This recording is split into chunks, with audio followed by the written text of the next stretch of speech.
ছেলেদেরকে বলছে তোমরা এটা মানো, মায়ের পায়ের নিচে সন্তানের জান্নাত, আর ওই জান্নাতে যাওয়ার সার্টিফিকেট হলো বউ। এটা কেন মানো না? একটা পরের মেয়ে ভাই বোন ফ্যামিলি সবাইকে ছেড়ে, আত্মীয় স্বজন সবাইকে ছেড়ে শুধুমাত্র একজনের জন্য কোথা থেকে কোথায় এসে থাকে, শুধুমাত্র তোমার জন্য। তোমার তো উচিত ওই মেয়েটাকে একটু ভালোবাসা, একটু কেয়ারিং করা।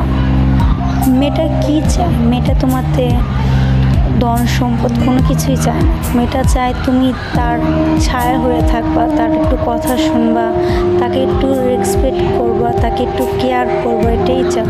তোমরা মা বোনের কথা শুনে ওই মেয়েটার অত্যাচার করো, তখন ওই মেয়েটা অবশ্যই কষ্ট পায়। অবশ্যই মেয়েটা ভাবে মা বাবা সব